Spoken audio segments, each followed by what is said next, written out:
Bonjour à tous, beaucoup l'attendaient, ça arrive enfin, le retour de la Ligue des Champions, puisque les huitièmes de finale arrivent très bientôt, dans quelques jours. Et évidemment, je vais faire la vidéo pronostic de ces huitièmes de finale. Donc je continue à le faire sous forme, on va dire, presque de vlog, où je dis ça comme ça, sans montage dans la vidéo, je trouve que ça ressort mieux ce que je pense à l'instant T. Donc voilà, je garde juste le match dans cette vidéo Atlético-Juve, Lyon-Barcelone et Manchester-Paris pour la fin parce que je pense qu'il y a plus de choses à dire sur ces trois matchs-là en particulier. Donc premier match entre la Roma et Porto.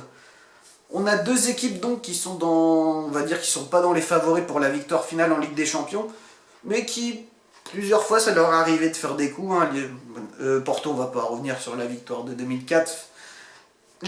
La Roma, on a eu l'exemple de l'année dernière où ils sont allés jusqu'en demi-finale en sortant notamment Barcelone. Pour moi, c'est un match équilibré, mais la Ligue des Champions, ça se joue pas mal à l'expérience.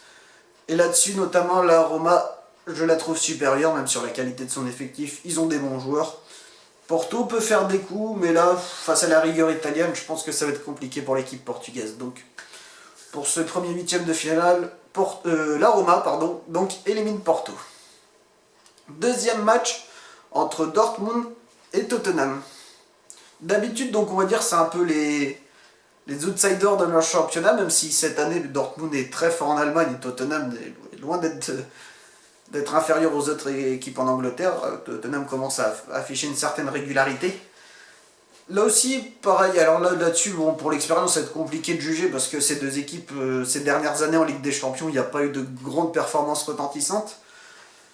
Mais Tottenham, évidemment, ils ont, je trouve, un effectif meilleur en qualité, hein, avec Kane, Aurier ou encore, évidemment, Hugo Lloris, Dele Alli et d'autres.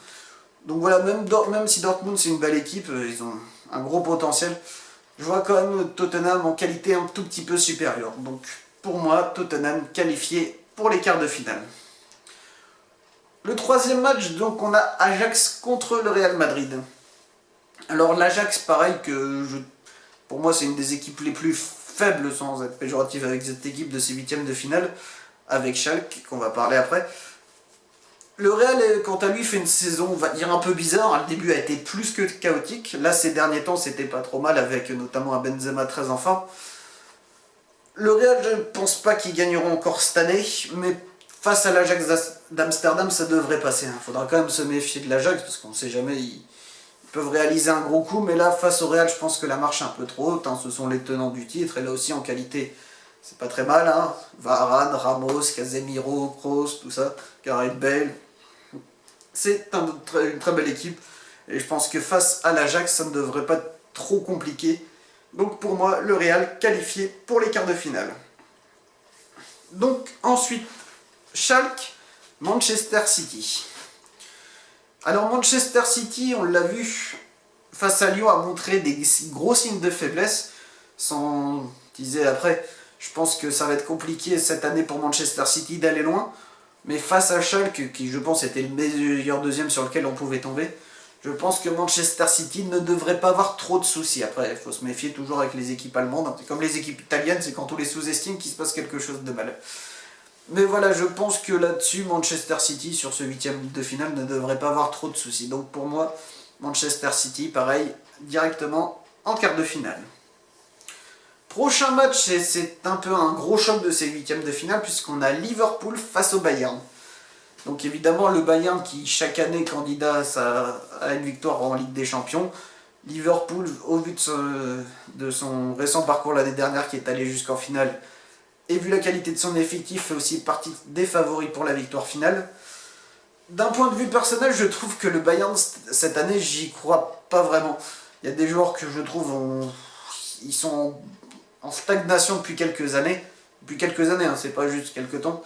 Ça fait assez longtemps, des Lewandowski ou des Thomas Müller qui sont à des années-lumière de ce qu'ils ont pu prouver au meilleur de leur forme, quand c'était 2014 à peu près, dans ces années-là où l'époque il y avait Lewandowski qui dominait à Dortmund et Müller qui était étincelant au Bayern Munich, mais là donc, actuellement c'est plus le même niveau.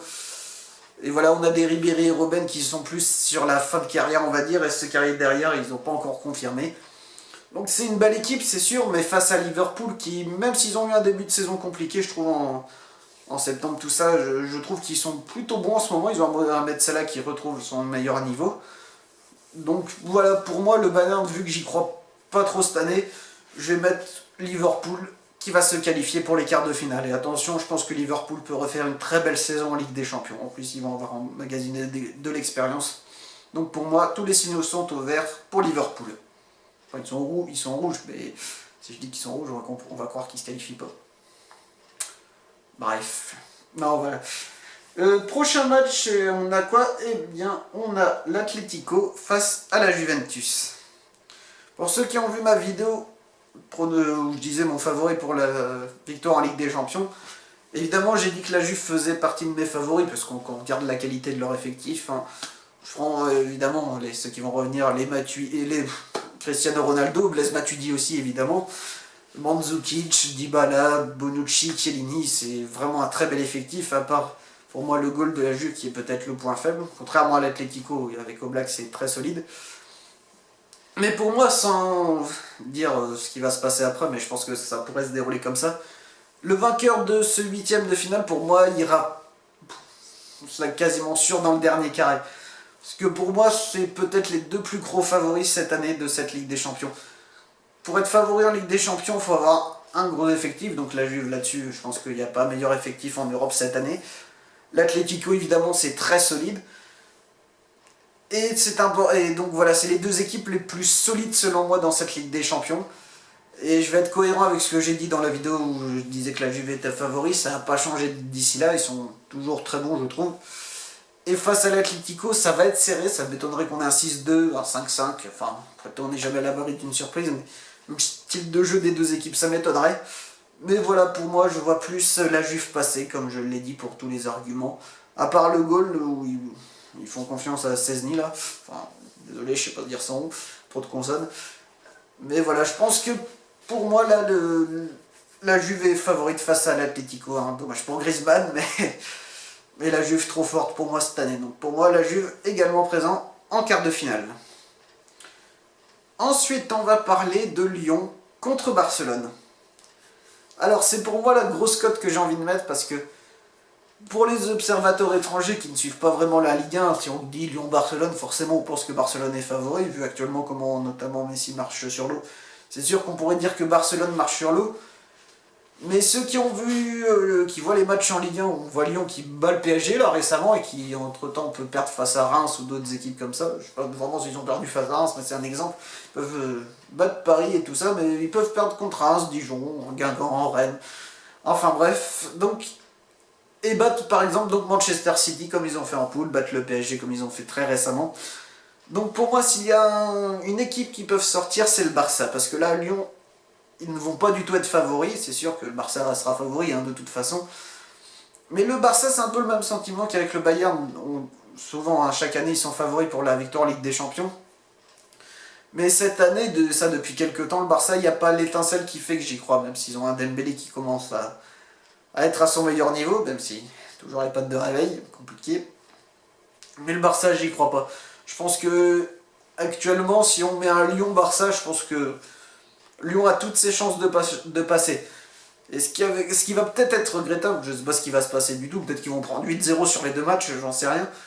Mais je vois bien par exemple Lyon passer face au Barça, mais par exemple se faire sortir par une équipe un peu inférieure sur le papier. On va dire comme par exemple, si on suit ma logique, se faire sortir par la Roma par exemple. Ce qui est loin d'être une petite équipe, la Roma.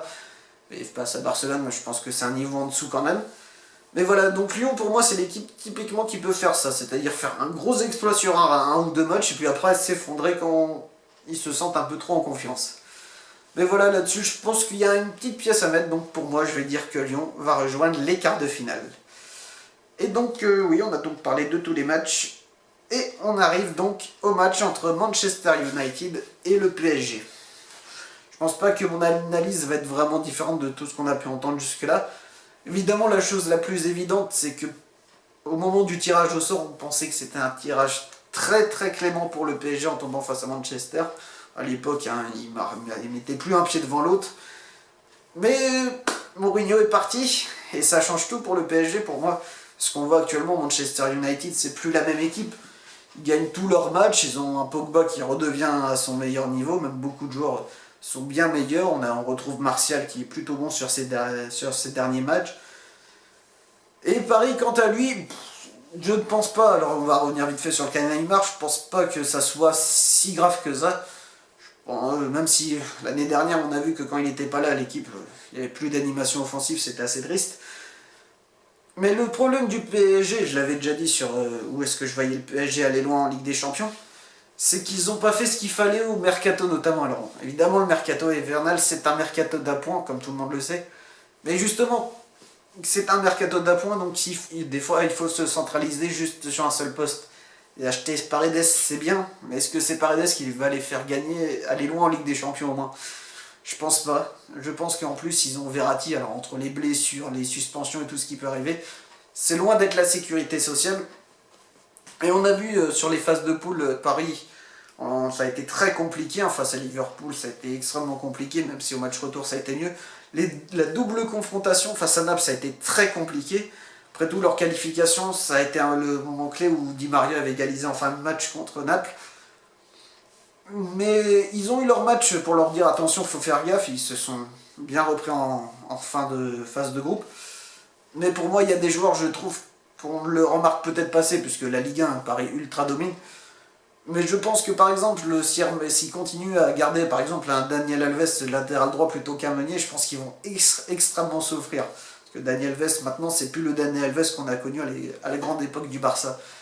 Et s'il se retrouve donc face à Manchester United, de son côté, on pourrait avoir un Anthony Martial qui, vu la forme, pourrait le faire souffrir. Donc de ce côté-là, il va falloir que Tourelle trouve des solutions. Au milieu de terrain, ça va être un vrai casse-tête, à mon avis. Mais après, Manchester United, c'est bien, mais je pense que c'est une équipe... Sur le papier, c'est de la qualité, mais pour moi, c'est une équipe qui doit, on va dire, prendre de l'expérience. Quand on voit dans cette équipe, il y a quand même pas mal de jeunes, un Martial, Pogba, Rashford, Lingard, tout ça, c'est des joueurs qui sont très bons, hein, y a pas de, on ne dit pas qu'ils sont nuls. Mais on attend vraiment qu'ils performent sur une saison en Ligue des Champions. Pogba, à part en Coupe du Monde, on l'a pas vu beaucoup. Dele Alli, c'est pas mal, mais...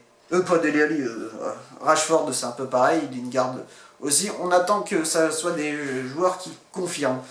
Ils sont bons, il n'y a pas de souci là-dessus, mais pour moi, c'est une équipe peut-être encore un peu trop tendre. Ils ont des postes aussi, pareil en défense, c'est pas mauvais, mais c'est loin d'être exceptionnel. Donc, par contre, ils ont De Gea dans les buts qui est peut-être un des meilleurs gardiens au monde actuellement. Donc voilà, ces deux équipes qui ont des qualités et des défauts, ça c'est sûr. Pour moi, c'est pas une équipe... De toute façon, que ça soit, contrairement à l'Atlético Juve, où je pense que le vainqueur ira loin après ce huitième de finale. Là, je pense que, vu les adversaires qui risquent de passer, à moins de tomber peut-être sur peut-être la Roma, on va dire qu'il serait le tirage le plus clément, je ne pense pas que Manchester ou le PSG aillent très loin dans cette Ligue des Champions. Mais on va dire que Paris, peut-être, ce qui s'est passé en phase de poule leur a servi d'alerte. Je pense que Manchester United, il y a peut-être un moment où ils vont finir par craquer. C'est toujours pas arrivé, ça pourrait peut-être tomber à ce moment-là, donc...